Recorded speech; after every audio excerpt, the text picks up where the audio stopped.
Welcome back to the deep dive. This time we're tackling something I think every real estate professional out there struggles with, Hmm. how to generate leads without spending all your time creating content. Yeah, it's the constant struggle. Right. And you sent us a transcript from a YouTube video about exactly that. The good one. It is. The creator, what was his name? Jacob Sharman? Jacob Sherman. Yeah. Jacob Sharman. He makes some pretty bold claims. He says his strategy is easy enough for, like, beginners, And, and that it can totally change the game for real estate marketing. well, he's not wrong. His approach really centers around, a concept we hear all the time, but maybe don't always use strategically. SEO. SEO, right? Search engine optimization. Exactly. I think most of us get that it's important, but maybe we don't always, connect it to the bottom line, getting more clients. And that's where Jacob's insights are really valuable. He points out that SEO drives 40% more traffic than, organic social media, which, in a competitive market like real estate can be the difference between, getting noticed and getting lost in the crowd. Oh, for sure. I mean, think about it. 90% of online experiences begin with a search engine. Yeah.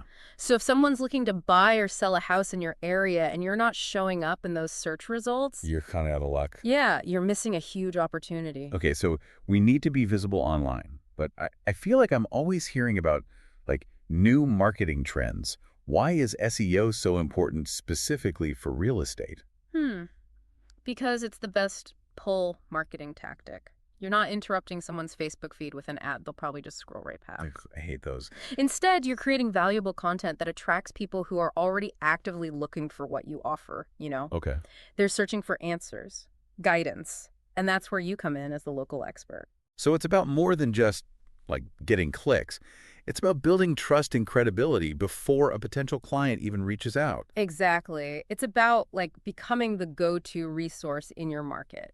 And Jacob really highlights a powerful tool for achieving that.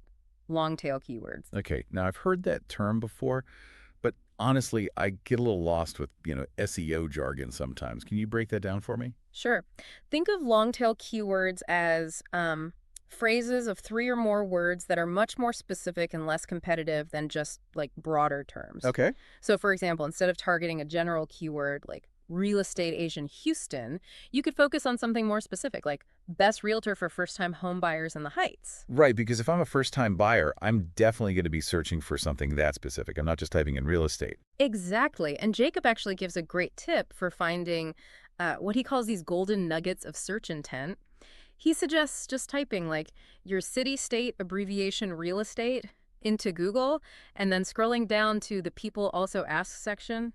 Those are actual questions that potential clients are searching for. So we're basically letting Google tell us what content to create. That's Yeah. genius. It is. And to make the process even easier, Jacob actually offers a city script download. Right. A city script. It's packed with keywords related to a city's history, lifestyle, affordability, real estate market trends, all that. It lets you create, SEO-friendly content that can be adapted for different locations. That's super practical. Yeah. But even with the right keywords, creating good content takes time. Yeah. A lot of us are already stretched thin. Totally get that. And that's where Jacob's approach gets really interesting. He starts with video content, specifically YouTube. He uses his city script or similar keyword-rich material as kind of the base. YouTube, huh? Okay, I can see how that would be valuable, but I'm not exactly comfortable in front of a camera. Is that, really necessary? It is an important part of his strategy, but he gets it. He knows not everyone's a natural on camera and suggests starting with a simple format. Slideshows with voiceovers.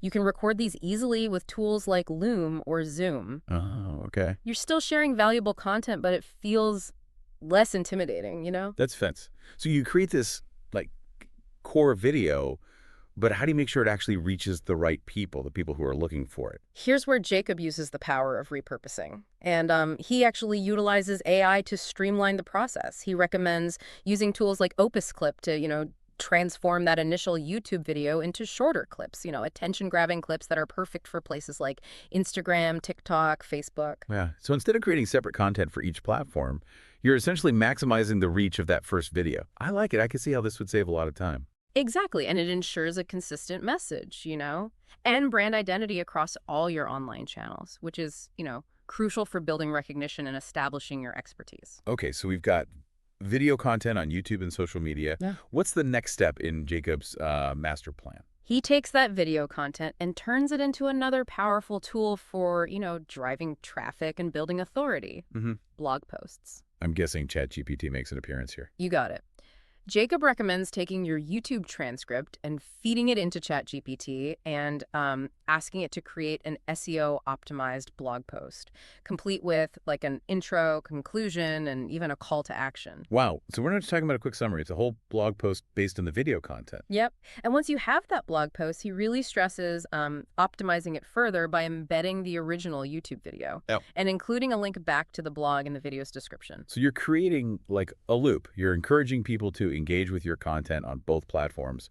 But what's the real benefit of doing that? Well, it does a few things. First, it reduces the bounce rate on your website, which basically means people are spending more time, with your content. This tells Google, hey, this is good stuff, so it boosts your search ranking. Got it. Second, it lets you use retargeting with tools like Facebook Pixel, so you can reach people who've already shown interest in your content. And finally, it creates what are called backlinks, which are like votes of confidence from other websites, which just helps your SEO even more, both for your website and your YouTube channel. Okay, so we've covered YouTube, social media, and blog posts. What other platforms does Jacob recommend for real estate SEO? He emphasizes one that's often overlooked, your Google business profile. It's easy to just set it up and forget about it, just figure, okay, I'm on the map. But Jacob says that's a mistake. A huge mistake. He says it's super important to regularly update your Google business profile. Every YouTube video, every blog post you create should have a corresponding update on your profile, even if it's just like a short summary with a link. So we're constantly giving Google fresh content related to our business. Yeah. Makes sense. But is this really, like, making a difference? It can, absolutely. Jacob has seen agents get 6 to 8 calls a week just from their optimized Google business profile. Wow, that's impressive. So consistency and using all these platforms together is the key. Jacob has given us a lot to think about. He has. And while the, specific tools and tactics are helpful, what really stands out to me is the idea of working smarter, not harder. Right. That's something that resonates with anyone who's busy, but especially in real estate. Totally. Jacob's approach lets you create high-quality content once and then strategically put it out there on multiple platforms, maximize your reach without burning yourself out. Like you said, working smarter, not harder, not creating all this new stuff all the time. But even with this system, Jacob recommends posting like 2 or 3 YouTube videos a week. 2 to 3, yeah. That still seems like a lot, especially with everything else we've got going on. Yeah, it is a commitment. For sure.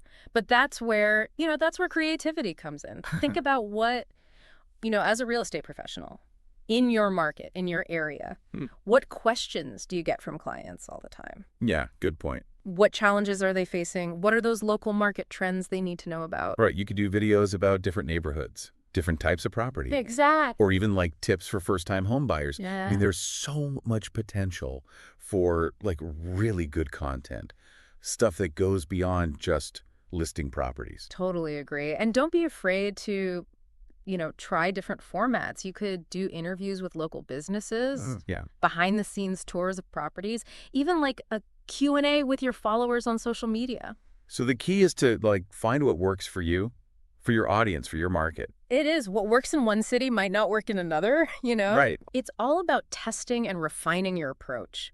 And, SEO isn't like a one-size-fits-all thing. It changes constantly. So you have to stay informed and be willing to adapt. It's like a puzzle you're always working on. Exactly. But one that can have huge payoff if you put in the effort. Right. So Jacob's strategy gives us this great framework for generating leads. But ultimately, those leads need to become clients. How do we make that happen? That's the big question, right? And it goes back to, that human element. SEO might bring people to you, but it's your expertise, your authenticity, the relationships you build that actually convert them into clients. It's about nurturing those relationships, not just like handing them off to a lender and crossing your fingers. Exactly. It's about understanding their needs, addressing their concerns, giving them good information. You're guiding them through the process, which can be really complex. So SEO isn't about replacing personal connections. It's more like amplifying them and making sure you're collecting with the right people at the right time. That's a great way to put it. SEO is a powerful tool, but it works best when you combine it with like a holistic approach to real estate marketing. One that really focuses on building trust, delivering value, making genuine connections. And that's what makes the difference. What Hmm. separates those really successful real estate professionals. Mm. Jacob obviously believes in the power of SEO, but he also talks about, being authentic and actually being passionate about helping people. He does, and it's contagious. It makes you want to get out there and start optimizing. It really does. So as we're wrapping up this deep dive, what are your final thoughts for our listeners, someone who's thinking about taking the plunge with SEO? I'd say remember it's a journey. It's not like you learn the basics and you're done. It's all about continually learning, experimenting, and adapting. Because what works today might not work tomorrow, right? Yeah. So stay informed, be flexible, and always focus on giving your audience something valuable. And don't forget to have fun.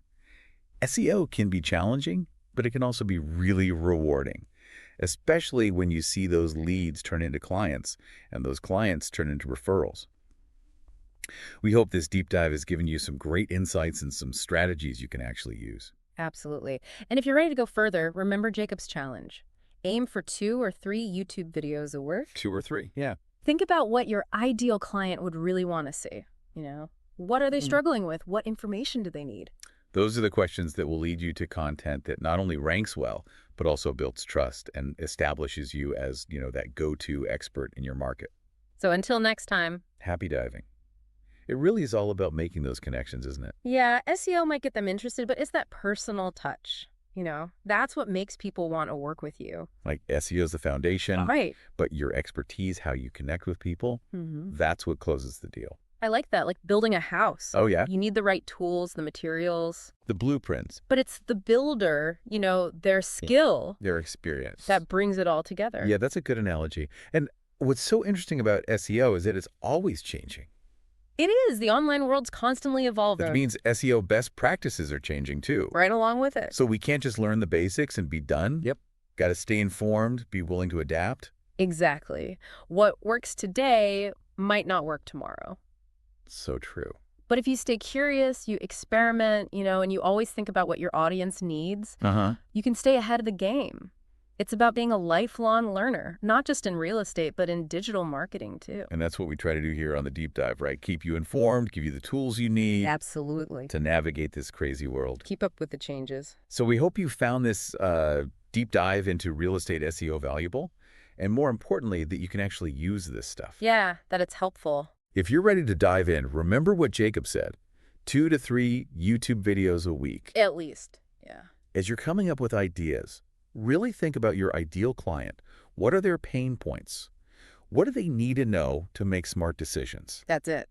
Those are the questions that'll lead you to content that not only ranks well, Right. but also builds trust and, helps you become that go-to expert Makes you the authority. in your market. That's the goal.